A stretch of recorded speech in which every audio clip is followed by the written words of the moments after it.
ಮಹಿಳೆಯರ ಕುರಿತು ನುಡಿಮುತ್ತುಗಳು. ಯತ್ರ ನಾರ್ಯಸ್ತೆ ಪೂಜ್ಯಂತೆ ರಮಂತೆ ತತ್ರ ದೇವತಃ. ಅಂದರೆ ಎಲ್ಲಿ ಹೆಣ್ಣು ಪೂಜನೀಯಳೋ ಅಲ್ಲಿ ದೇವತೆಗಳು ಇರುವರು ಎಂದರ್ಥ. ಸ್ತ್ರೀ ಎಂದರೆ ಒಂದು ಸೌಂದರ್ಯದ ಗಣಿ. ಇವಳ ಭೂಮಿ ತೂಕದ ಸಹನೆಗೆ ನಾ ಚಿರಋಣಿ. ನೆನಪಿರಲಿ ಅವಳೊಂದು ಹೆಣ್ಣು, ಸೃಷ್ಟಿಗವಳೇ ಕಣ್ಣು.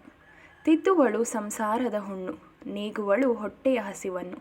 ಗರ್ಭದಲ್ಲಿಟ್ಟು ಕಾಯುವಳು ವಂಶದ ಕುಡಿಗಳನ್ನು. ಇನ್ನಾದರೂ ಉಳಿಸಿ ಬೆಳೆಸಿರವಳ ಸಂಕುಲವನ್ನು. ಮರೆಯದಿರಿ ನಿಮ್ಮ ಜನ್ಮದಾತೆಯೂ ಒಂದು ಹೆಣ್ಣು. ಹುಟ್ಟುತ್ತಲೇ ಶೋಷಣೆಗೀಡಾದವಳು ನೀ, ಪ್ರತಿ ಹೆಜ್ಜೆಯಲ್ಲೂ ನೋವನ್ನುಂಡವಳು ನೀ. ಕಾಮುಕರ ಕಣ್ಣು ತಪ್ಪಿಸಿ ಓಡಾಡುವೆ ನೀ, ಸಹನೆಯ ಪ್ರತಿರೂಪವಾಗಿರುವೆ ನೀ. ಗಂಡಿನ ಸರಿಸಮ ಬೆಳೆಯುತ್ತಿರುವೆ ನೀ, ಸ್ತ್ರೀ ನೀನೊಂದು ಅದ್ಭುತವೇ ಸರಿ. ಸ್ತ್ರೀಯಿಂದಲೇ ಪುರುಷನಿಗೆ ಸುಖ ಶಾಂತಿ, ಸ್ತ್ರೀ ಒಲಿಯದೆ ಪುರುಷನಿಗೆ ಎಲ್ಲಿದೆ ಸದ್ಗತಿ. ಅರಿಯದಾದರೂ ಈ ನಿಜ ಸಂಗತಿ, ಗರ್ಭದಲ್ಲಿ ಮಾಡುತ್ತಿಹರು ಅವಳ ಅವನತಿ. ನಶಿಸುತ್ತಿದೆ ಸ್ತ್ರೀ ಕುಲದ ಸಂತತಿ, ಇನ್ನಾದರೂ ಮೂಡಬೇಕಿದೆ ಮನುಜನಲ್ಲಿ ಜಾಗೃತಿ. ಪುರಾತನದಿಂದಲೂ ನಡೆದಿದೆ ಶೋಷಣೆ, ಪಂಚಪತಿಯರ ಸತಿಗೂ ಸಿಗದಿದ್ದಾಗ ರಕ್ಷಣೆ. ಚಿರಾಸಾಗರವನ್ನೇ ಹರಿಸಿದ ಅಗ್ರಜ ಕೃಷ್ಣ, ಈ ಕಲಿಯುಗದಿ ಕೃಷ್ಣನ ಕಾಣದೆ ಕಂಗಾಲಾಗಿಹಳೆ ಕೃಷ್ಣೆ. ವರ್ಣನೆಗೆ ನಿಲುಕದ ಸೌಂದರ್ಯ ನಿನ್ನದು, ನವಿಲೆ ಮೆಚ್ಚುವ ಅಂದ ನಿನ್ನದು. ನಕ್ಷತ್ರವೇ ಬೆರಗಾಗುವ ಹೊಳಪು ನಿನ್ನದು, ದೈವವೇ ಶರಣಾಗುವ ಪ್ರೀತಿ ನಿನ್ನದು. ನೋವೇ ತಲೆಬಾಗುವ ಸಹನೆ ನಿನ್ನದು, ಸ್ತ್ರೀ ನೀನೊಂದು ಅದ್ಭುತವೇ ಸರಿ. ಸ್ತ್ರೀ ನೀ ಇನ್ನಲ್ಲ ಅಬಲೆ, ನಿನ್ನೊಳಗಿನ ಶೌರ್ಯವ ಮಾಡದಿರು ಕೊಲೆ. ಈ ಕಲಿಯುಗದಿ ಕಾಯದಿರು ಕೃಷ್ಣನ ಆಗಮನ, ಇಂದಿನಿಂದ ನಾಂದಿಯಾಗಲಿ ಸಬಲೆಯ ಉದ್ಗಮನ. ಅಣ್ಣನ ಪ್ರೀತಿಯ ತಂಗಿಯಾಗಿ, ಅಕ್ಕನ ಜೀವದ ಗೆಳತಿಯಾಗಿ, ಅಪ್ಪನ ಮುದ್ದಿನ ಮಗಳಾಗಿ, ತಮ್ಮನ ಎರಡನೇ ತಾಯಿಯಾಗುವೆ. ನಿನ್ನ ಪಾತ್ರ ನಿಭಾಯಿಸಲು ಯಾರಿಂದ ಸಾಧ್ಯ, ಸ್ತ್ರೀ ನೀನೊಂದು ಅದ್ಭುತವೇ ಸರಿ. ಅವಳೊಂದು ಹೆಣ್ಣು, ಸೃಷ್ಟಿಗವಳೇ ಕಣ್ಣು. ಅವಳಲ್ಲೂ ಹುಡುಕಿದರು ಹುಣ್ಣು, ಮರೆತರು ಮನುಕುಲದ ಸಂಸ್ಕೃತಿ. ಬಿತ್ತಿದರವಳಲ್ಲಿ ಭಯದ ಭೀತಿ.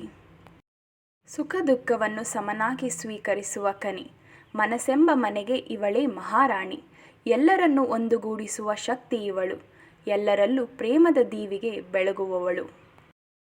ಅವನಲ್ಲಿ ನೀ ಪ್ರೀತಿಯ ಹೊಳೆ ಹರಿಸಿ, ಪ್ರೀತಿಸಿದವನ ನಂಬಿಕೆಯ ನೀ ಗಳಿಸಿ. ಸಮಾಜದ ಪ್ರಶ್ನೆಗಳೆಲ್ಲ ನೀ ಉತ್ತರಿಸಿ, ಮದುವೆ ಎಂಬ ಬಂಧನ ನೀ ಬಯಸಿ. ಮಡದಿಯಾಗಿ ಸುಖವ ನೀ ಉಳಿಸಿ, ಸೊಸೆಯಾಗಿ ಮನೆಯಲ್ಲಿ ಆನಂದವ ನೀ ತುಂಬಿಸಿ. ತಾಯಿಯಾಗಿ ಕಂದಮ್ಮನ ನೀ ಮುದ್ದಿಸಿ, ನಿನಗಾದ ನೋವನ್ನೆಲ್ಲ ತನ್ನವರಿಗಾಗಿಯೇ ನೀ ಸಹಿಸಿ. ಪ್ರೀತಿ ಎಂಬ ಪದಕ್ಕೆ ಅರ್ಥ ತುಂಬಿಸಿದಾಕೆ ನೀ, ಸ್ತ್ರೀ ನೀನೊಂದು ಅದ್ಭುತವೇ ಸರಿ. ಬಂದದ್ದು ಸಮನಾಗಿ ಸ್ವೀಕರಿಸುವ ಸಹನೆಯ ತೇರಿವಳು, ಕ್ಷಮೆಯ ಧರಿತ್ರಿ ದೇವತೆಯ ಪ್ರತಿರೂಪ ಇವಳು. ನೊಂದು ಬೆಂದರು ಆತ್ಮಾಭಿಮಾನ ಬಿಡಳು ಎಂದು, ಸರ್ವ ಕ್ಷೇತ್ರಗಳಲ್ಲೂ ಮಹಿಳೆಯೇ ಮುಂದೆ ಇಂದು. ಸರ್ವ ಬಾಂಧವ್ಯವನ್ನು ನಿಭಾಯಿಸುವವಳು, ತನ್ನವರ ಸಾಧನೆಗೆ ಪ್ರೋತ್ಸಾಹಿಸಿ ಬೆಂಗಾವಲಾಗಿ ನಿಲ್ಲುವವಳು. ಗೆದ್ದರು ಸೋತರೂ ಮುನ್ನಡೆಯುವವಳು ಎಂದು, ಯಾರೇ ಸಮಾನ ನಿನಗೆ ಭೂಮಿಯಲ್ಲಿ ಇಂದು.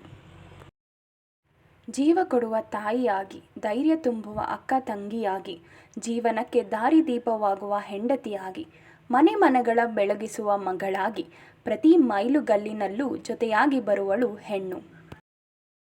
ಹೆಣ್ಣು ಜಗದ ಕಣ್ಣು, ಕಳೆದುಕೊಳ್ಳಬೇಡ ಆ ಕಣ್ಣು.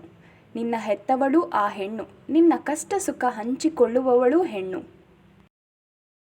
ಮಹಿಳೆ ಎಂದರೆ ಮಮತೆಯ ಆಗರ, ಪ್ರೀತಿ ವಾತ್ಸಲ್ಯದ ಸಾಗರ. ಕರ್ತವ್ಯದ ಆಗರ, ತಾಳ್ಮೆ ಕರುಣೆಯ ಸಾಗರ. ಸಮಯ ಪ್ರಜ್ಞೆ ಶಿಸ್ತಿನ ಆಗರ, ಅಕ್ಕರೆಯ ಸಾಗರ. ಪ್ರಕೃತಿಯ ಮಡಿಲಲ್ಲಿ ಅಡಗಿದೆ ಎಲ್ಲವೂ, ಹೆಣ್ಣಿನ ಒಡಲಲ್ಲಿ ಇರುವುದು ಎಲ್ಲವೂ. ಹೆಣ್ಣು ಪ್ರಕೃತಿ, ಹೆಣ್ಣು ಸಂಸ್ಕೃತಿ. ಕಾಪಾಡಿಕೊಂಡರೆ ಹೆಣ್ಣೆಂಬ ಪ್ರಕೃತಿ, ಆಗ ಮಾತ್ರ ಉಳಿಗಾಲ ಇಲ್ಲಿ. ಅರಿತರೆ ಹೆಣ್ಣನ್ನ ಅರಿತಂತೆ ಜಗವನ್ನು, ಅರಿಯದೇ ಹೋದರೆ ಹೆಣ್ಣನ್ನು ಏನು ಅರಿತರೇನು ನೀ ಮನುಜ. ಅದಕ್ಕಿಲ್ಲ ಬೆಲೆ ಅರಿಯದೆ ಹೆಣ್ಣನ್ನು.